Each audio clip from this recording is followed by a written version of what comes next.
Good morning, dear students. As we know that we in last video lecture we did the first part of the concept of foreign policy and international relations, uh, in which we did foreign policy and overview, definitions of foreign policy, different phases of foreign policy, and importance of foreign policy, and as well tools of foreign policy. Today we have the factors or elements of foreign policy in this video.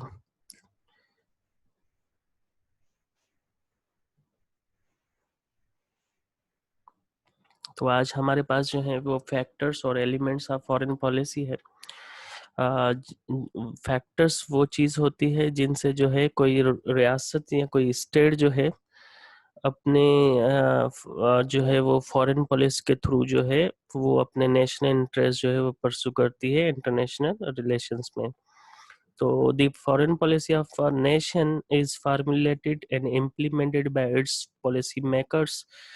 तो जो foreign policy होती है किसी भी रियासत की वो implement और फार्मूलेट की जाती है जो पॉलिसी मेकर्स हैं वो करते हैं। In doing so they take into account the national interest of the nation. तो जब वो बनाते हैं तो नेशनल इंटरेस्ट जो है अपनी स्टेट के वो जहन में रखते हैं। तो national the internal and external environment, the national values, the foreign policy goals and decisions of other Nations and the nature of international power structure. तो उसके अलावा ये चीज़ें भी जो है जैसा कि इंटरनल फैक्टर्स कौन से होते हैं, एक्सटर्नल फैक्टर्स कौन से होते हैं, फॉरेन पॉलिसी जो है वो बनाते वक्त जो है ये जहन में रखते हैं लीडर्स या पॉलिसी मेकर्स। और उसके अलावा जो फॉरेन पॉलिसी के गोल्स और डिसीशंस होते हैं स्टेट के, और इंटरनेशनल जो सिस्टम है उसकी नेचर उस वक्त क्या है, बाइपोलर है, मल्टीपोलर है, यूनिपोलर है, तो उस हिसाब से जो है स्टेट्स जो है वो फॉरेन पॉलिसी जो है वो बनाती हैं। तो these constitute the factors of elements of foreign policy. There are two types of the factors. One is internal factors and other is external factors.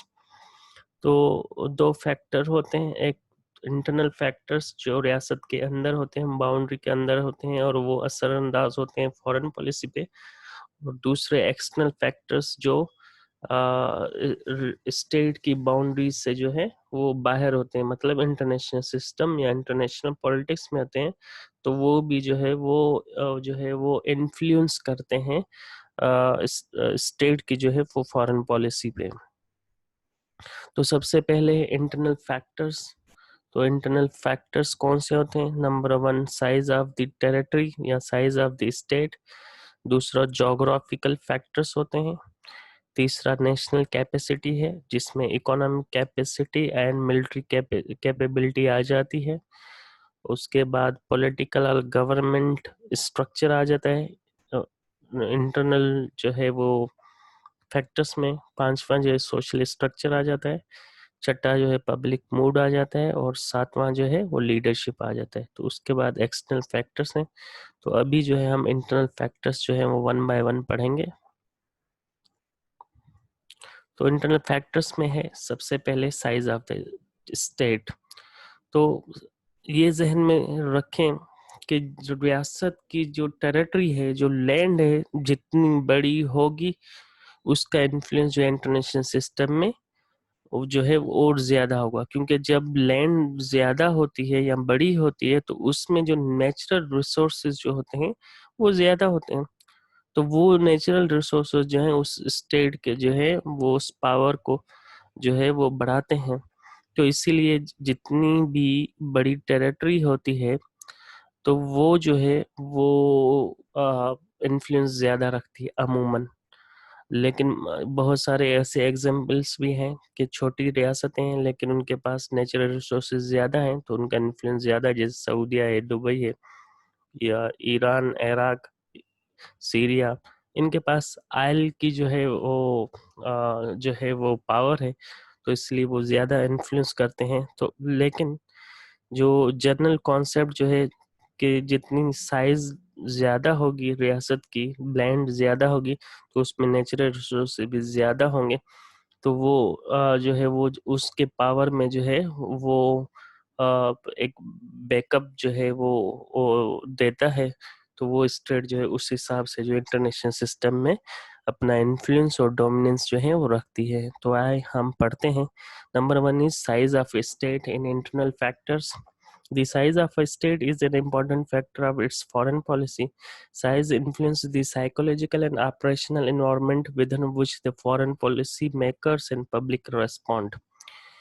Nations with large human and non-human resources always try to be a big powers, and they have better chances of becoming big powers in international relations. तो यहाँ पे कह रहा है कि जो size है किसी भी रियासत की, लैंड की, टेरिटरी की, तो वो साइकोलॉजिकल और इन्वायरमेंटल ऑपरेशंस जो है वो जो पॉलिसी मेकर होते हैं या जो पब्लिक मूड होता है या रेस्पॉन्स होता है, वो जो है वो फॉरेन पॉलिसी मेकर्स के ऊपर जो है वो ज़्यादा इन्फ्लुएंस करता है।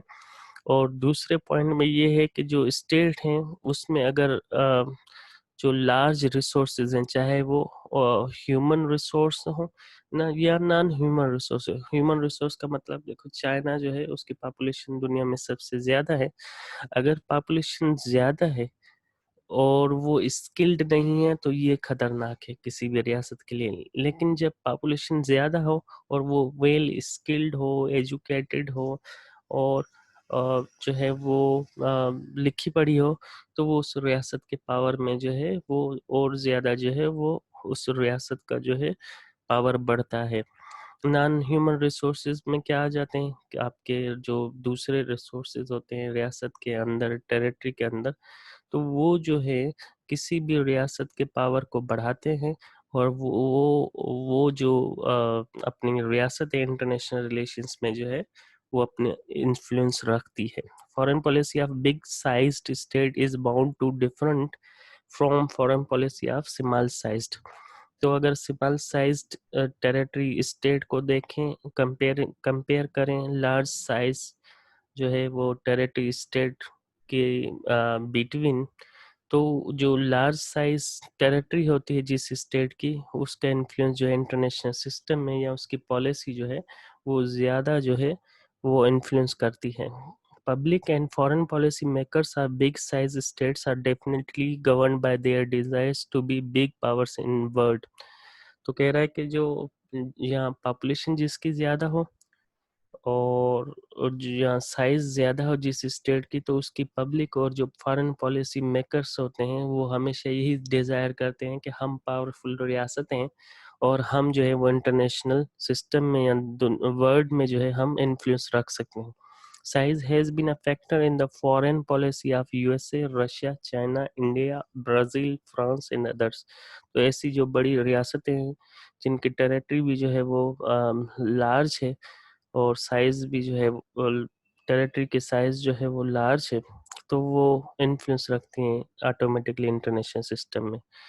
तो large sized states with few exceptions always formulate and use an active foreign policy, and through it these play an active role in international relation। तो जो large sized states होती हैं टेरिटरी में, तो वो उनकी जो फॉरेन पॉलिसी होती है वो एक्टिव होती है और वो उनका जो किरदार होता है, जो रोल होता है उन रियासतों का, वो इंटरनेशनल सिस्टम में, इंटरनेशनल रिलेशन में एक्टिव होता है। However, size alone is not an independent determination of foreign policy।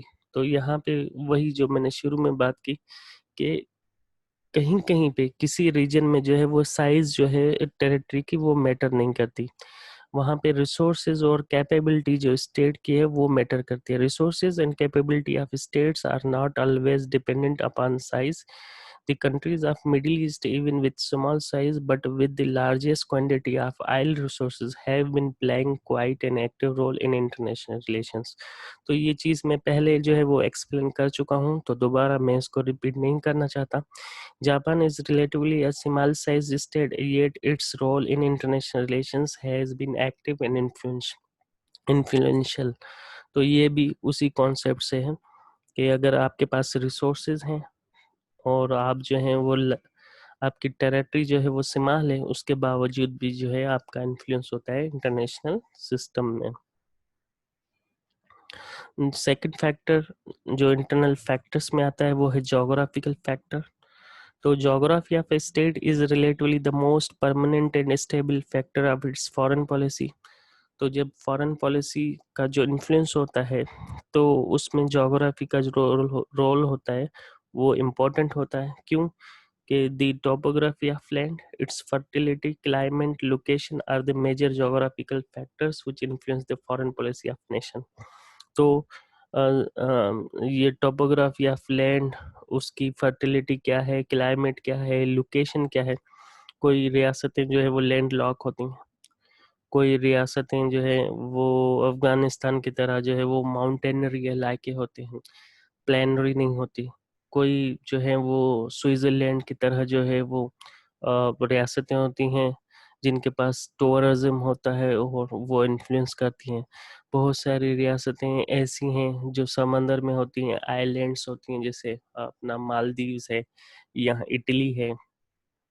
तो वो उनकी टोपोग्राफी, लैंड, क्लाइमेट जो है वो अपना मैटर करती है। बहुत सारी रियासतों के पास, जैसे पाकिस्तान के पास सी पैक है, दुनिया में और किसी के पास नहीं है, ग्वादर पोर्ट। तो वो एक स्ट्रेटेजिक जो है वो फैक्टर है किसी भी रियासत के लिए, जोग्राफिकल फैक्टर। हमारे पास कैटू है,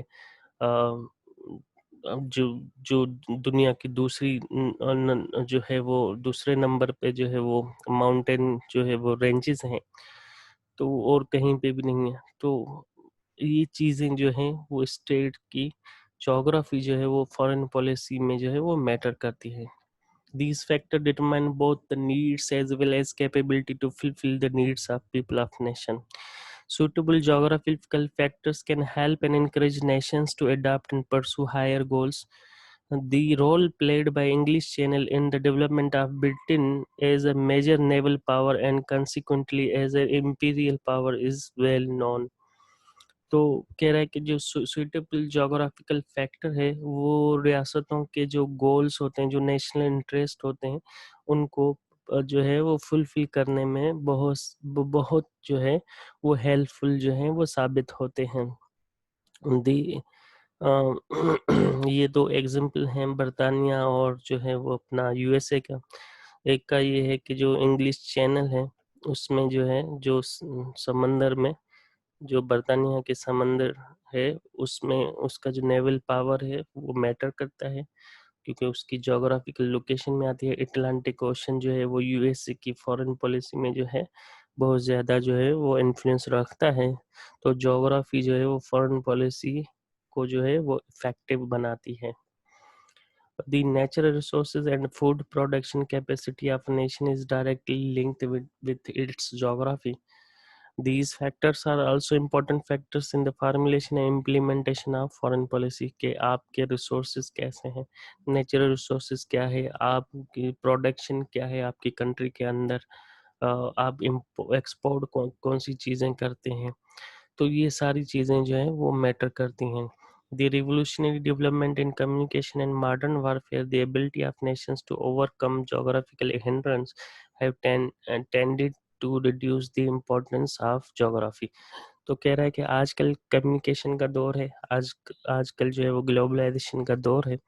तो आज जो है वो चीज़ें बहुत ज़्यादा मॉडर्न हो चुकी हैं। पहले तो लोग अगर किसी जो है वो मुल्क को फतेह करने जाते थे या हमला करने जाते थे, बीच में उसके समंदर आ गया या माउंटेन रेंजेस आ गई, तो वो जहाँ वो ज़्यादा जो है एरिया जो है वो कोल्ड है, ठंडा है, तो वो जो ऑक्यूपायर्स होते थे या अटैकर्स होते थे वो वापस चले जाते थे। तो लेकिन आज जो है, आज जो जो जो ग्लोबलाइजेशन की जो है वो ज़माना है और टेक्नोलॉजी जो है और ज़्यादा बढ़ गई है कि जो है वो ड्रोन अटैक के ड्रोन्स जैसे होते हैं कि जो पायलट है वो अमेरिका में बैठा हुआ है और वो ड्रोन जो है वो अफगानिस्तान के किसी जो है वो एयरपोर्ट से उड़ता है और आके हिट करता है पाकिस्तान के अंदर,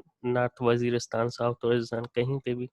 तो ये टेक्नोलॉजी का जो है अब ज़माना है। तो ये उस ज़माने में जो ज्योग्राफी की जो इम्पोर्टेंस होती थी कभी ज़्यादा फॉरेन पॉलिसी के हवाले से, अब जो है वो थोड़ी उसकी इम्पोर्टेंस कम हो गई है। Third is national capacity. तो इंटरनल फैक्टर्स में से तीसरा जो फैक्टर है वो है नेशनल कैपेसिटी। तो नेशनल कैपेसिटी में आ जाता है मिलिट्री पावर, टेक्नोलॉजिकल एडवांसमेंट और इकोनॉमिक डेवलपमेंट। ये तीन चीज़ें जो है नेशनल कैपेसिटी कहलाती हैं। Number 1 military power, number 2 technological advancement और नंबर 3 इकोनॉमिक डेवलपमेंट। अगर तीन ये आपके पास कैपेबिलिटीज़ हैं तो आप जो है वो पावरफुल कंट्री हैं या सुपर पावर हैं। So these three factors are the most important factors of national power in the existing world. A country that possesses these elements is able to engage actively in world affairs. जैसे मैंने कहा कि ये तीन अगर चीज़ें हैं तो आप जो है एक पावरफुल कंट्री हैं। Take example of USA. The country keeps national capability in the largest quantity, thus has become the leader of unipolar world. This capability allows USA to involve itself effectively and with great weight in international relations. तो ये example है USA का कि ये तीनों जो capabilities हैं, military power, technological advancement and economic development, वो यूएसए के पास है। लेकिन यूएसए के पास इतना ज़्यादा है कि दूसरी जितनी भी कंट्रीज हैं दुनिया में उनसे ज़्यादा ये तीन चीज़ें हैं यूएसए के पास। तो इसीलिए इसको सुपर पावर कहा जाता है और ये यूनिपोलर वर्ल्ड है और उसके इंटरनेशनल रिलेशन में इन्फ्लुएंस ज़्यादा है। Fourth is political government structure. कि आपकी जो रियासत है उसमें जो गवर्नमेंट है उसका स्ट्रक्चर क्या है। मतलब वो डेमोक्रेट है, वो डिक्टेटरशिप वहाँ पे है और या किंगशिप है। तो ये चीज़ें भी मैटर करती हैं कि अगर कहीं पे किंगशिप है या ऑटोक्रेटिक सिस्टम है तो वहाँ पे चीज़ें जो है वो बहुत, जो डिसीशंस होते हैं वो जल्दी जो है वो लिए जाते हैं। और कहीं पे जो है वो डेमोक्रेटिक निज़ाम है तो वहाँ पे वो डिसीशंस लेने के लिए आप जो है वो जो है अपना लेजिस्लेशन करने पड़ते हैं, नेशनल असेंबली, सेनेट और इन चीज़ों में जो है वो आप डिस्कशन करवाते हैं, उसके बाद जो है वो डिसीजन जो आप लेते हैं। लेकिन जिन मुल्कों में जो है वो किंगशिप है या ऑटोक्रेटिक सिस्टम है या वन पार्टी सिस्टम है, रूल है, तो वहाँ पे डिसीजन जो है एक लीडर करता है, एक बंदा करता है और वो अब एब्रप्टली जो है वो डिसीजंस लिए जाते हैं। The organization and structure of government. The organization and agencies which handle the foreign policy making and implementation is another important element of foreign policy। के कह रहे हैं कि जैसे ही गवर्नमेंट स्ट्रक्चर होता है जिस भी कंट्री का, तो उस हिसाब से जो है वो फॉरेन पॉलिसी जो है वो इफेक्टिव होती है। The shape of foreign policy is also determined by the fact as to whether the government agencies handling it are democratically constituted or not। कि ये देखना पड़ेगा कि फॉरेन पॉलिसी का कौन सा शेप है। अगर गवर्नमेंट जो है वो डेमोक्रेटिकली इलेक्टेड है तो फॉरेन पॉलिसी का जो शेप है जैसे मैंने पहले बताया वो डिफरेंट होगा। अगर वो डिक्टेटरशिप या किंगशिप है वहाँ पे तो वो फॉरेन पॉलिसी का जो है वो शेप डिफरेंट होगा। Whether the authority relations are centralised और decision making is free and open. The government official also act as decision makers and this factor always influence the formulation of foreign policy। कि जहाँ पे democratic system है वहाँ पे government official जो हैं वो अपने डिसीजन जो हैं वो इंडिपेंडेंटली जो है वो ले सकते हैं। तो वो चीज़ें जो है फॉरेन पॉलिसी पे जो है इन्फ्लुएंस करती हैं। Foreign policy of nation has to adapt to the environment. तो फॉरेन पॉलिसी जो है जैसा इंटरनेशनल सिस्टम होता है उस हिसाब से जो है वो फॉरेन पॉलिसी बनती है। तो political and government structure in a centralised government and authoritarian system the foreign policy can remain and often remains isolated from the domestic environment। तो कह रहा है कि जहाँ पे सेंट्रलाइज गवर्नमेंट होती है या अथॉरिटेरियन सिस्टम होता है, वहाँ पे वन मैन जो है वो रूल होता है, और डिसीजन भी या फॉरेन पॉलिसी भी जो है वही बंदा बनाता है। तो उससे जो है वो पब्लिक ओपिनियन या जो जो जो अपना डोमेस्टिक इन्वायरमेंट रहता है वो उस मैटर नहीं करता। The nature of legislature executive relation is also an influential factor in foreign policy decision making. The harmony between the two is as there in a parliamentary system can be a source of strength, and lack of harmony between the two can be source of hindrance for the foreign policy makers.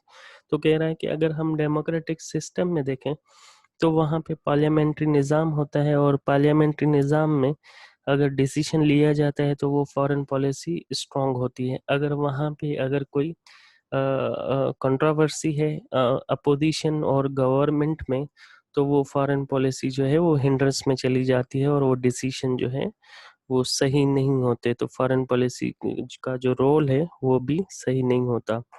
Similarly the nature of party system, elections and electorate are other influence factors. तो ये भी वही चीज़ें बता रहा है कि दो गवर्नमेंट सिस्टम के एक अथॉरिटेरियन सिस्टम, दूसरा डेमोक्रेटिक सिस्टम, दोनों में फॉरेन पॉलिसी जो है वो कैसे अपना रोल प्ले करती है। पांचवा है सोशल स्ट्रक्चर, कि जो समाजी ढांचा है वो भी जो है वो फॉरेन पॉलिसी पे जो है वो इन्फ्लुएंस करता है। The structure and nature of society for which the foreign policy operates is also an important element.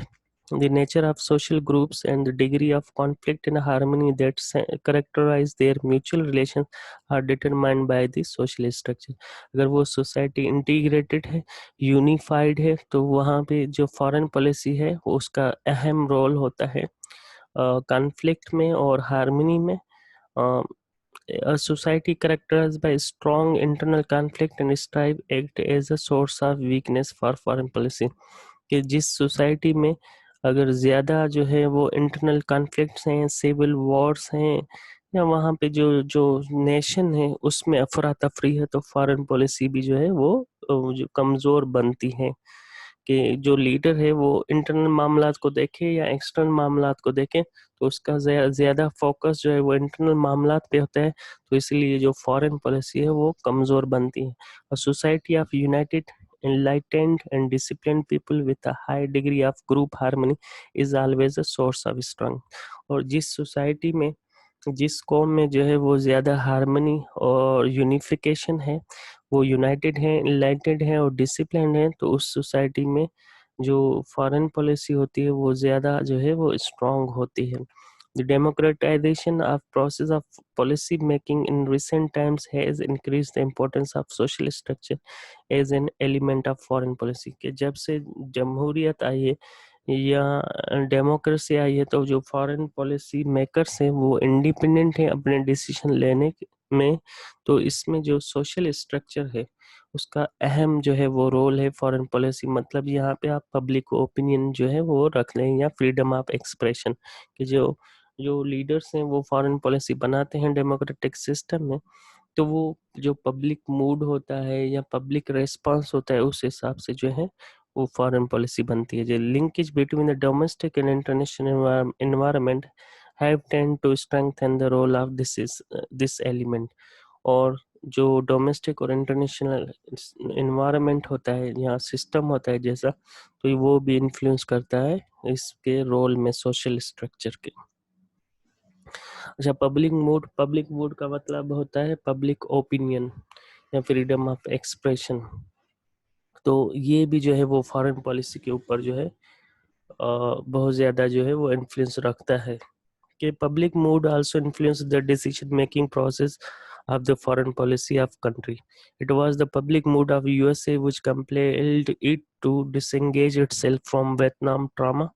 Public mood in most of the countries compelled them to adopt non-aligned foreign policy.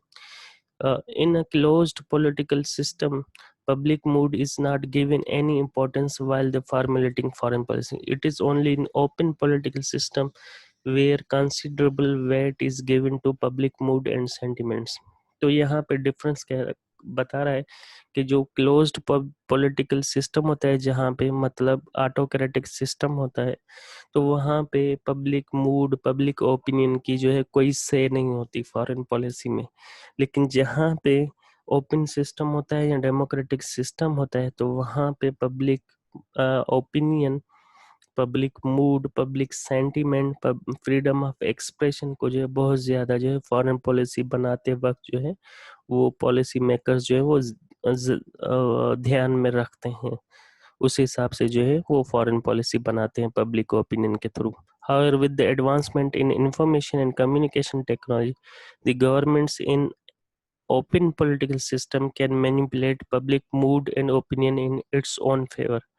तो ये कह रहा है कि अभी जो है वो सोशल मीडिया का ज़माना है, इंफॉर्मेशन और कम्युनिकेशन टेक्नोलॉजी का ज़माना है, मीडिया का ज़माना है, इलेक्ट्रॉनिक मीडिया का ज़माना है। तो यहाँ पे बहुत सारे जो हैं वो लीडर्स जो हैं वो प्रोपेगेंडा के थ्रू जो है वो जो है वो पब्लिक का जो ओपिनियन है या पब्लिक मूड है वो अपने जो है फेवर में कर सकते हैं बहुत सारी चीज़ों से। Seventh is leadership. तो ये इंटरनल फैक्टर में लास्ट फैक्टर जो है वो लीडरशिप है कि फॉरेन पॉलिसी जो है वो लीडरशिप की क्वालिटीज पे भी बनता है। अगर लीडर जो है वो स्ट्रांग है, तगड़ा है और डरपोक नहीं है, तो उस वो फॉरेन पॉलिसी जो है वो बहुत इफेक्टिव जो है वो इंटरनेशनल रिलेशन में जो है वो रोल प्ले करती है। लेकिन अगर लीडर जो है वो कमज़ोर है और डरपोक है और जो है उस वो बहुत सारी चीज़ों में जो है वो इग्नोरेंट है, तो वहाँ पे जो है वो स्टेट की फॉरेन पॉलिसी जो है वो वीक बनती है और एक्टिवली रोल जो है वो प्ले नहीं करती। So the role of leadership has also a vast impact upon the foreign policy.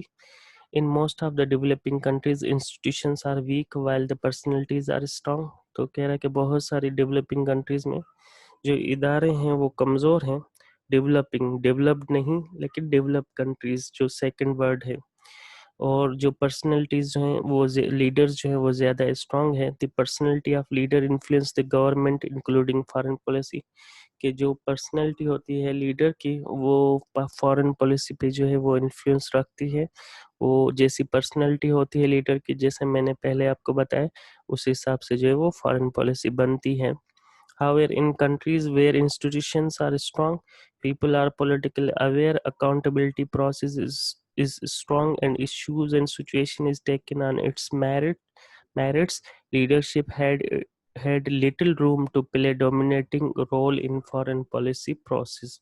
कह रहा है कि जहाँ पे इदारे जो हैं वो स्ट्रांग हैं और लोग जो हैं वो पॉलिटिकली वेल अवेयर्ड हैं और अकाउंटेबिलिटी का प्रोसेस है और सिचुएशंस और इश्यूज जो है उनको मेरिट्स से जो है वो डील किया जाता है, तो वहाँ पे लीडरशिप जो है वो कमज़ोर होती है। तो इसमें जो है वो जो लीडर का जो इन्फ्लुएंस होता है फॉरेन पॉलिसी के ऊपर, वो थोड़ा जो है वो कम होता है। तो ये है लीडरशिप का रोल इन फॉरेन पॉलिसी। तो आज हमने इंटरनल फैक्टर्स किए फॉरेन पॉलिसी के। तो आज यहाँ पे मैं एंड कर रहा हूँ। जो नेक्स्ट हमारा वीडियो लेक्चर होगा वो एक्सटर्नल जो है वो अपना एक्सटर्नल फैक्टर्स होंगे फॉरेन पॉलिसी के, तो वो हम नेक्स्ट वीडियो लेक्चर में जो है वो करेंगे। तो आज के लिए इतना काफ़ी है और यहाँ पे मैं एंड कर रहा हूँ।